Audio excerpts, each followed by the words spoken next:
Hola, pues otra vez nos estamos viendo en este nuevo episodio sobre casos de tortura.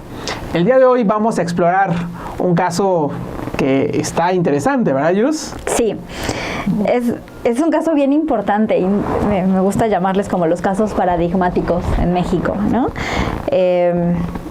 Porque además trascendió fronteras, trascendió instancias y creo que eso, bueno, pues pone a México en una situación un poco oscura. Exacto. El caso que veremos en esta ocasión será de San Salvador Atenco, en el Estado de México.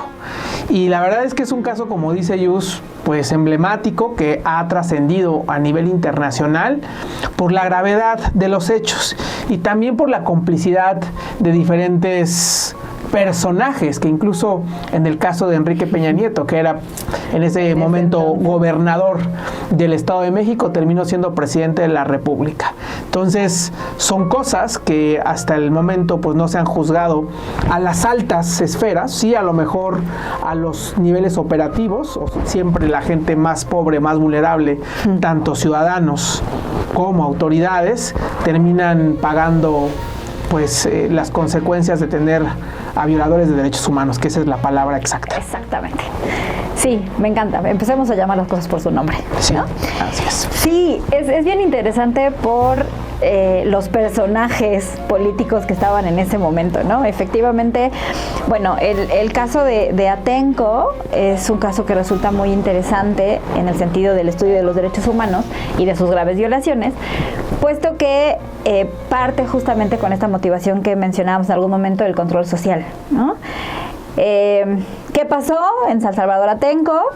Pues es una represión a manifestantes que se encontraban en la carretera de Lechería, justamente, ¿no?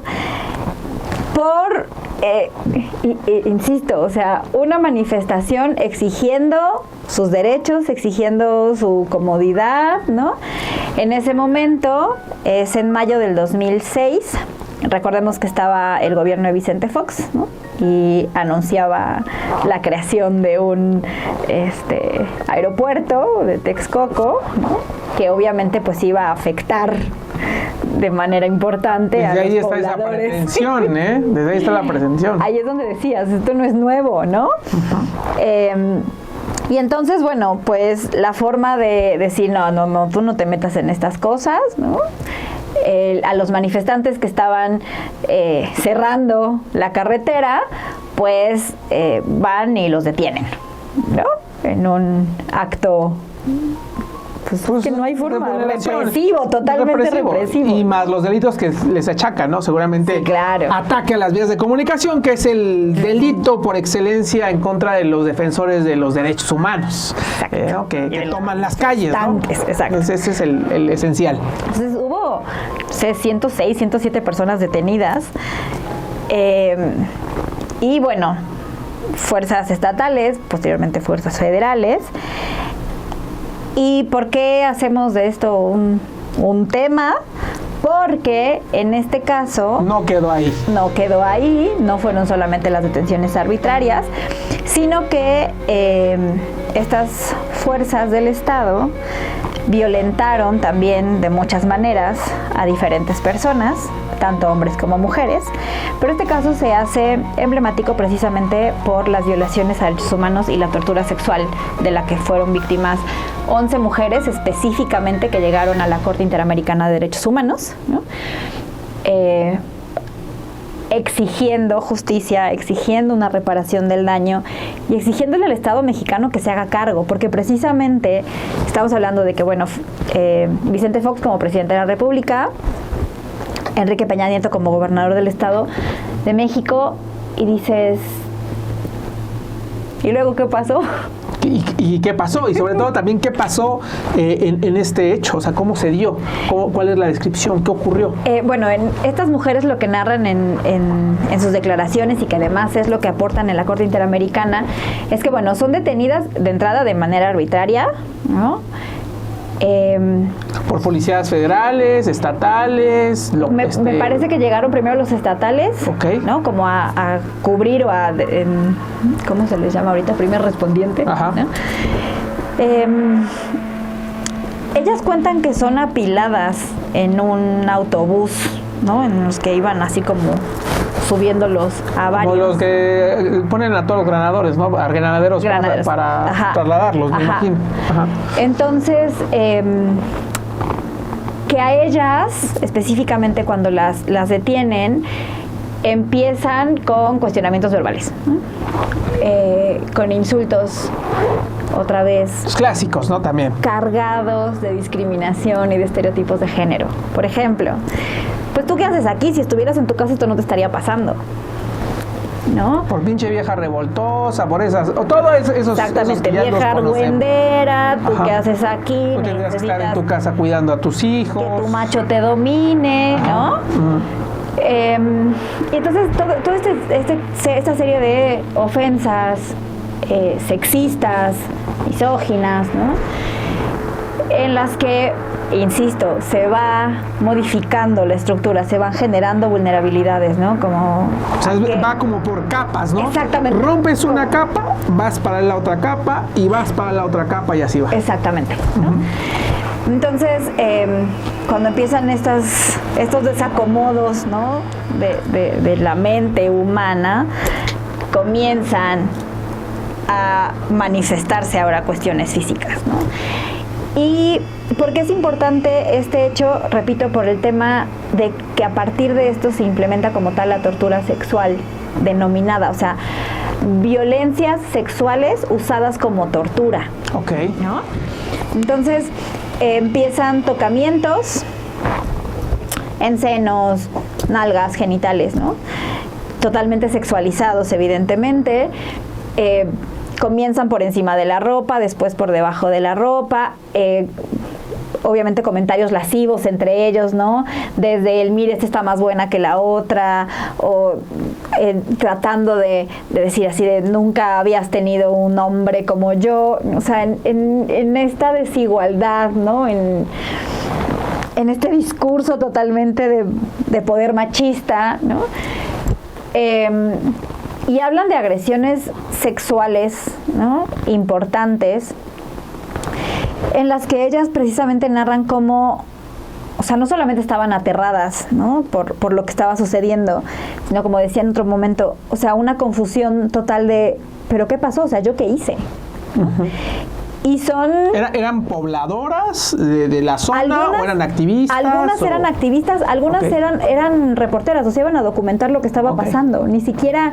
eran parte ni siquiera eran parte del fenómeno como tal, ¿no? Sino que iban, y de hecho muchas lo que decían era eso, o sea, que ellos trataban de explicarles a los policías así de, o sea, yo vengo a documentar, vengo a grabar, ¿no? Vengo a preguntarle a la gente, etcétera. Y bueno, eso evidentemente pues no es como algo que importe, ¿no? Mucho en ese momento. También un poco esta creencia, ¿no? De que pues es que claro, si te detienen no vas a decir, ay, sí fui yo y estaba haciendo parte de revuelo, ¿no? Sino que... Sí, pero una cosa es una detención y otra cosa es todo eso. Exacto, ¿no? O sea, dicen que algunas de las personas de ahí les decían, bueno, pues les daban chance de entrar a sus patios o cosas así para que se pudieran resguardar. Sí, las imágenes, o sea, de lo que se ve superficialmente, agarrando a toletazos y a puñetazos y a patadas a personas ensangrentadas, que te hace pensar qué hay detrás de eso. Exactamente, ¿no? Y ahorita que las imágenes que se ven, creo que es importante, bueno, como para darnos una idea del panorama de lo que sucede. Lo que se vio fue grave.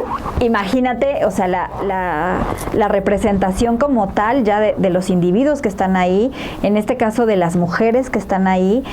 Y algo que se aprecia en la sentencia de la Corte Interamericana de Derechos Humanos que sale en 2018 es justamente esto, o sea, ¿qué pasa con la reparación del daño de las víctimas, ¿no? En ese momento, cuando ellas hacen la denuncia de lo que había sucedido, porque bueno, ellas son internadas en un centro de reinserción social, ¿no? Muchas ni siquiera sabían por qué delitos iban acusadas. ¿Estatales o federales? O sea, estatal. Okay.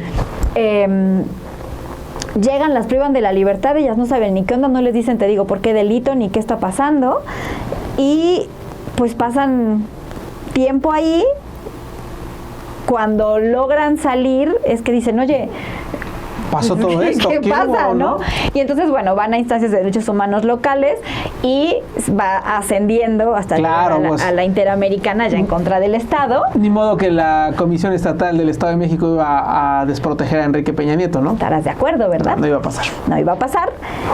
Pero, pues, ya con los ministros de la Corte, les recomiendo mucho, si les interesa, pueden encontrar en YouTube las audiencias de la pues sí, o sea, cuando ellas dan su testimonio o sus declaraciones. Vi los estragos de esta violencia en otras mujeres que estaban en shock, gritando, auxilio. Cuando me llevaron a un cuarto pequeño, me desnudaron y la persona que estaba ahí, la custodia, me preguntó dónde estaba mi ropa interior y ahí caí en cuenta que yo la tenía en la mano. Los policías me habían dicho, toma tus porquerías, y ahí esa mujer me recogió la ropa interior que estaba rota. Y la parte como humanitaria de los ministros en cuando están haciendo los interrogatorios me parece divina.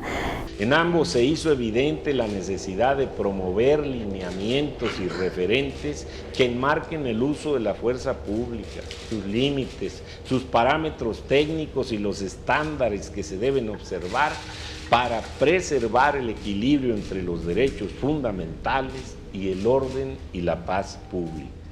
Y justo las exigencias de ellas, ¿no? O sea, porque en ese momento cuando hacen la denuncia, justamente el gobierno de Peña Nieto les dijo que eran unas mentirosas, ¿no? Que eso no había pasado. Entonces, que estaban exagerando, que, ¿no? O sea, pues ya sabes, como pues, ¿qué hacías ahí? Es que de verdad, ¿qué hacías ahí? Si no hubieras estado ahí, no te hubiera pasado. No, es que el punto es que aunque yo esté ahí, soy libre de ejercer este derecho, ¿no? Claro. Entonces, se sentencia al Estado mexicano por estas violaciones a derechos humanos, se le nombra como tortura sexual. Y reconocer la comisión de violaciones a sus derechos humanos que ameritan una reparación integral, así como ofrecer una disculpa pública, con motivo del exceso en las funciones por parte de miembros de la fuerza del orden. Se detienen algunos. Se detienen algunos, pero es lo que dices. De abajo. Desde abajo, claro. No de la cúpula, de abajo, como siempre. Y entonces lo que dicen estas mujeres es como de, bueno, realmente la reparación del daño, ¿dónde está?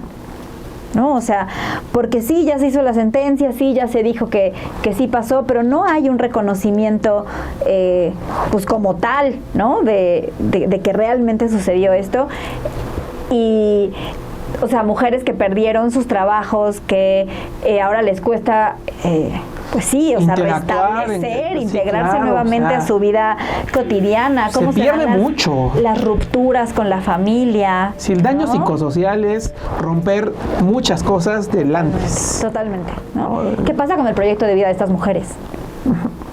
Y eso un poco creo que es algo que se olvida también en las víctimas de tortura. Ayer justamente una colega decía, ¿qué pasa con la empatía de la sociedad a las víctimas de tortura? Porque desafortunadamente las víctimas de tortura son vistas como delincuentes. Claro.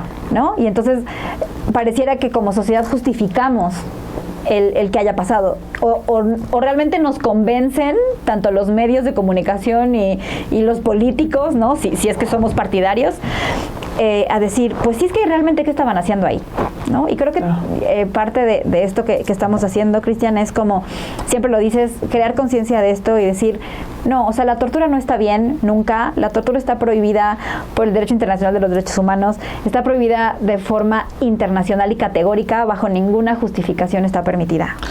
Mensaje también para los que dicen que los derechos humanos solamente protegen a los delincuentes, que es una frase muy absurda. Y ya después platicaremos por qué es absurda. En realidad, cualquier abuso de poder, independientemente de que estés ejerciendo una libertad o que hayas cometido un delito, hay un límite al ejercicio de la acción gubernamental.